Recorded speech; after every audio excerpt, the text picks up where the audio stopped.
देखिए आज जो अहम बात है वो ये मैं बताना चाहता हूँ ताकि कोई कन्फ्यूजन भी ना रहे लॉकडाउन के हवाले से।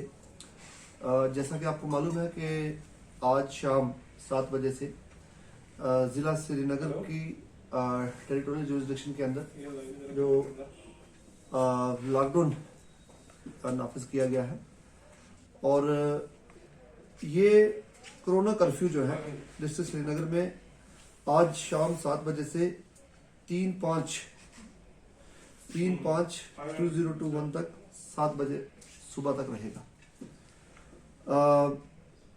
जहां तक लॉकडाउन का ताल्लुक है तो इस ऑर्डर में एक्टिविटीज परमिसिबल क्या है, कौन सी एक्टिविटीज परमिसिबल नहीं है, उसकी वजाहत की गई है। मैं आपको बताना चाहूंगा कि एक्टिविटीज परमिसिबल क्या क्या है। पहली चीज ये है कि जितने भी एसेंशियल सर्विसेज हैं, all essential services including all incidental services and activities needed for smooth functioning of these activities shall be allowed to continue। एक तो ये पता होना चाहिए। उसके अलावा जो स्टैंड अलोन शॉप्स हैं, चाहे वो ग्रोसरी की शॉप्स हैं, वो डेयरी शॉप्स हो सकती हैं, वेजिटेबल मीट, ये जो दुकानें स्टैंड अलोन शॉप्स हैं ये भी खुली रहेंगी। और मोटे तौर पर एसेंशियल सर्विसेज किसी तरीके से भी इफेक्ट नहीं होगी। उनकी बहाली जो है एसेंशियल सर्विसेज का जो जितना भी सिस्टम है पूरा उसको यकीनी बनाया जाएगा। उसके साथ साथ होटल्स के अंदर जो रेस्टोरेंट्स हैं उनको खुले रहने की परमिशन है for in house guests only and the food to be served in rooms. इसके साथ साथ एक और बात मैं बताना चाहूंगा, परमिसिबल एक्टिविटीज में there will be no hindrance to the smooth movement of goods and essential supplies, nomads migrating with herds, Darbar move official staff, उसके साथ agricultural horticulture goods on highway, इन ये जो कैटेगरी है परमिसिबल में है। उसके अलावा there will be no restriction on interstate and intrastate movement of essential goods.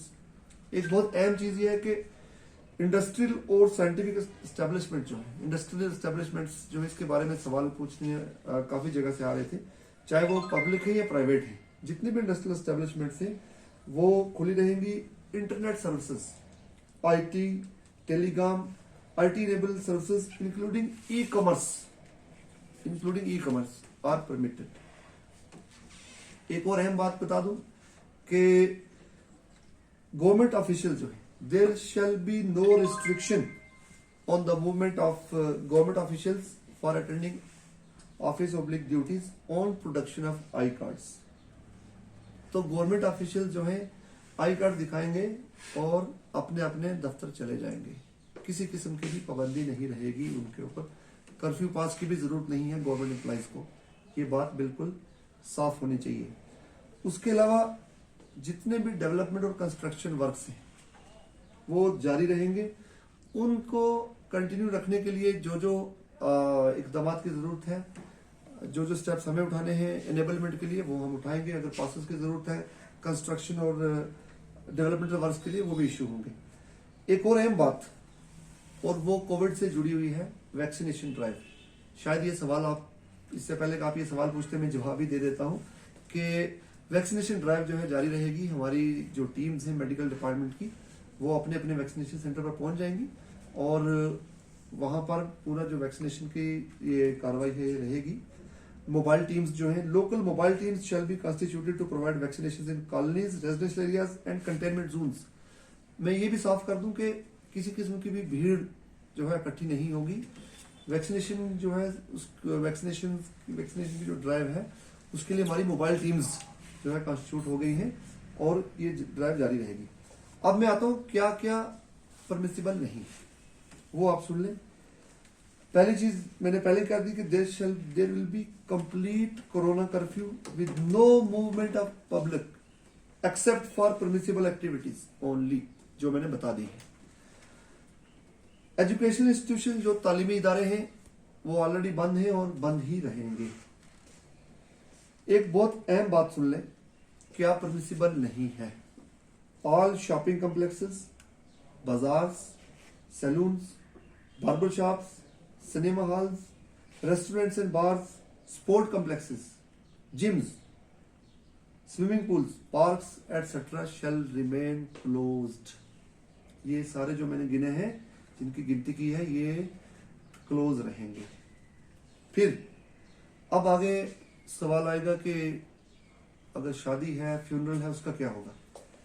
Religious and social gatherings such as marriages attended by up to 50 persons only, whether indoor or outdoor. तो social gathering में 50 से ऊपर की permission नहीं है।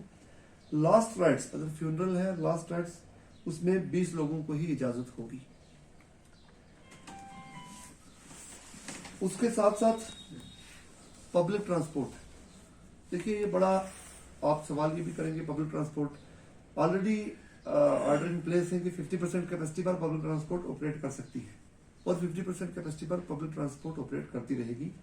इसके पीछे ये हमने सोचा कि इमरजेंसी में किसी को हॉस्पिटल आना हो, किसी को कोई और इमरजेंसी हो सकती है और प्राइवेट ट्रांसपोर्ट नहीं होगी, तो इसलिए पब्लिक ट्रांसपोर्ट को हमने 50% कैपेसिटी पर अलाउ किया है। मोटे तौर पर यही है। मैं आप सबके माध्यम से, आप सबके जरिए ये कहना चाहूंगा कि लॉकडाउन के स्टेज तक हमें आना पड़ा। 144 लगा, 144 से कुछ इम्पैक्ट आया, रिस्ट्रिक्शन से कुछ लोगों ने एहतियात की, लेकिन फिर भी हमने देखा कि वायलेशंस भी उसके पाए गए और देखा आपने पुलिस ने कितने FIRs कल रजिस्टर किए हैं। तो लॉकडाउन की जरूरत पड़ी हमें। ये पूरा जो इन्फेक्शन चेन है, जो ट्रांसमिशन चेन है, इसको ब्रेक करने के लिए हमें लॉकडाउन की जरूरत है और इसका पालन करना, जो SOPs इन प्लेस है उनको फॉलो करना हम सबके इंटरेस्ट में है। और मैं ये भी कहूंगा, अपील करना चाहूंगा सभी से कि जो SOPs हैं उनको कोई सजा ना समझा जाए, या लॉकडाउन को सजा की तरह ना देखा जाए, बल्कि इसमें हम सब की बका है और हम सब इसको फॉलो करना एक आज के दौर में जिंदगी का हिस्सा समझ लें, जिंदगी का हिस्सा बना लें।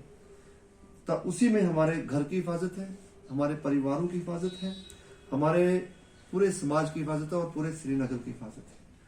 बहुत बहुत शुक्रिया। राजा साहब, यहाँ पे मेरे 2 प्रश्न हैं। सबसे पहले मैं ये जानना चाहूंगा कि आपने कहा कि संपूर्ण लॉकडाउन है, लेकिन 50% के हिसाब से गाड़ियां भी चलेगी, 50% हिसाब से दुकानें भी खुलेगी